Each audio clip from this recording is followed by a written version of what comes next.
Hi, I'm Rebecca Matthias, intuitive business and success coach. And I'm Lisa Stearns, goal coach and public speaking trainer. And we are sitting down for a chat. So grab your tea and join us. We are going to be discussing why people fail at achieving their goals. Yeah, and there's so many reasons, and some of them are not that complex. They're actually pretty basic once you understand what's going on. So Lisa, tell me, what do you think is the number one reason why people fail at achieving goals? I'm not sure there's number one reason, but I know there are key reasons that people don't succeed, and one of them is, I believe, that they set the goals too high and they don't understand that they are setting them too high to begin with. And so either the goal is outside of their range and they don't understand all the parts that are involved in accomplishing this goal, or there are so many steps and they don't understand how to break it down small enough to actually make all those goals come to fruition. So it's sort of like they've bitten off more than they can chew. Exactly. And I think one of the things that we were discussing is people aren't in touch with why they want to achieve the goal Right. that they have put out on their paper for the year. Right, and being very clear, as you say, as to why it is. It's not just, well, I want to be rich. Why do you want to be rich? What are you hoping to accomplish once you have that money? And I think if you don't understand what the why is, you can end up chasing a goal that actually was not what you wanted. Yes, I absolutely agree. I teach that with my clients that I do money breakthrough method coaching with, that money needs to have a specific purpose. So for that goal of someone just saying, I want to, make $500,000 this year, that money needs to know what is it supposed to go to, and then creating a visual for that. But then throughout the year, continuing to do a practice of continuing the visualization process, not just, okay, I sat down, I wrote my goals out, I've made this vision board and whatever else, other tools I'm using, and then it's like creating a new habit, wouldn't you say? Right. Yeah, and one of the keys to being successful at attaining goals is that you check in with that goal and make sure that it is still what you want. Relevant. So, right. So it may change, and you have to be willing to be flexible about it, and that is what allows most people that are successful, is because they have rechecked in. They have said, well, wait a minute, first I wanted to be this, but now it's just a little bit different. It's a similar goal, but slightly different.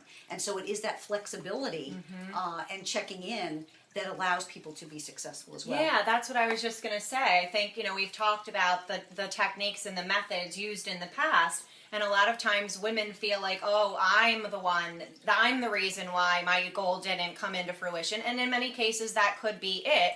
However, the word you just used, flexibility, which I think is much more of a feminine word, that we as women are needing to be taught. I need to be more flexible within the realms of my own definition of success and what I want to accomplish, and continuing. I know that all of the successful entrepreneurs that I know, they check in every so often on bigger goals and on a more frequent basis on smaller goals to evaluate what's working and what's not working. Exactly. And I think by looking at the small goals and by building with small goals, you have a continuum of small successes. And so there isn't this feeling of, oh, I failed because you started out with this gigantic thing. You have these small things that you can succeed as you go along. So that's known as the Japanese way, the Kaizen way, and it's those little small achievements that lead up to great things. And I was just listening to Dr. Wayne Dyer talk about this, where he said no sage achieved great things at one chunk. It was those little tiny small accomplishments and successes. So, and I think another key to think about too is support and accountability. I know my people hear me talk about all the time about having mentors and who you surround yourself with, but also that accountability piece as well. Right. Well, yeah, we are more likely to succeed if we have people around us who are supporting us, if we have people around us who are checking in, and if we make that goal or whatever desire that we have, once we make it public, we are more committed to it because we don't want to embarrass ourselves or feel, that we're letting everyone else down because we didn't actually accomplish that. So it is a matter of putting it out there. True. And then having people, like you say, hold you accountable and knowing, I said I was going to make $1,000, so they're going to check in and want to know, did I make that $1,000 or not? So that accountability piece is huge.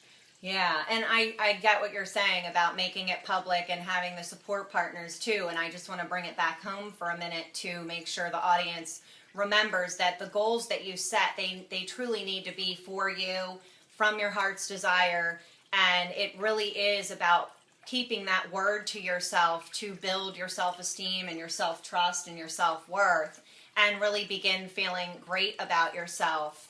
So it's key to know that big why of why you want to accomplish, or maybe even a little why in a little accomplishment, or maybe it's a big why in a little accomplishment. Exactly.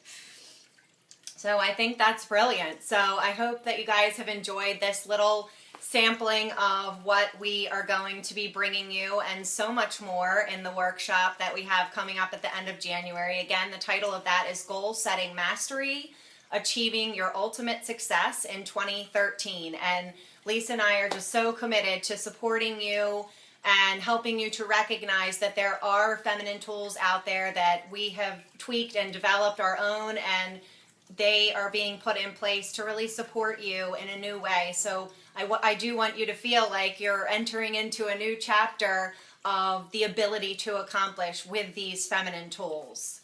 We look forward to it.